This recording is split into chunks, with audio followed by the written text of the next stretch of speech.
Welcome to another episode of an Alphabet of Fairies, dear friends, and this time we have reached the letter O. In this snippet of folklore, we will look at the Oiteagh Sluaigh, the one with the white hand, and the Orculli.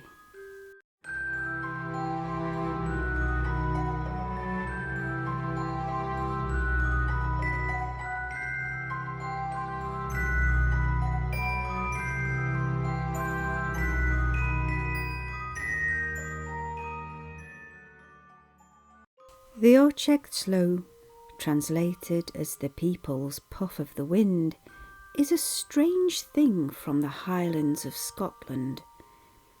It is said that when the fairies leave their homes in groups here, they travel on these winds, the gusts and the whirlwinds and the eddies.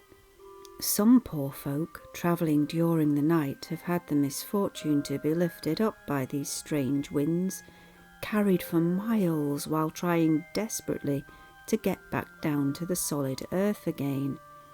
On managing to be dropped back to the ground, the poor person will find themselves back in the home, farm or place that they originally set off from, and yet completely confused as to where they are, what they are doing there, and they don't even recognise even their most familiar friends or even the place.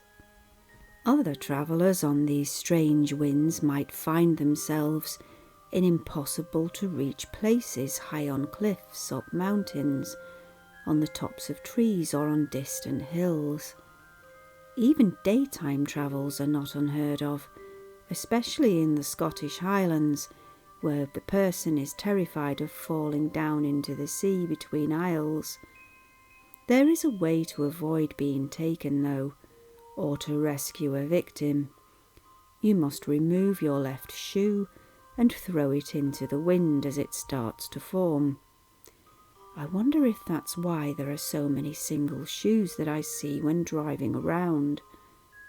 Other things that can be thrown are iron knives, soil grabbed from a molehill, or the hat from your head. At this the fairies will stop the wind and return the poor unwilling traveller. The one with the white hand is a tree fairy type from the moorlands of Somerset in the southwest of England.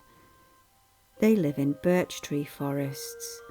She is a pale fairy, as pale as the silver birch trees themselves, flitting between the branches and the trees, hunting for young beautiful men that she can tempt to stay by her side.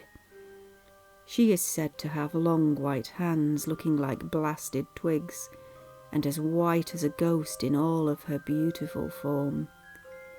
Should her cold hand merely brush a young man, he will be driven insane, and should she place her hand on his heart, he will fall to the ground instantly dead. On opening his clothes, the imprint of her hand will be found on his flesh. Orculli are small Italian fairies living in caves in northern Italy, particularly in the area of Friuli. These are male fairy creatures, shapeshifters, but usually they appear as strange-looking men with beards. And how to tell they are Orculli? Well, they smell really bad, like rotting flesh bad. These are the descendants of the Orci, or the Orcai, the giants that live in the clouds and come to the ground in this region to hunt and feed on humans, animals, and other unwitting fairy creatures. A single touch on a cow from these creatures can cause it dreadful sickness, and yet they are all terrified of cats. Their forefathers were said to have no eyes, but only bones where the eyes should be. They sound like strange and frightening creatures indeed. Thank you for listening to another episode of the Alphabet of Fairies. I'm still enjoying researching these fairy folk. So until next time, dear friends, take care.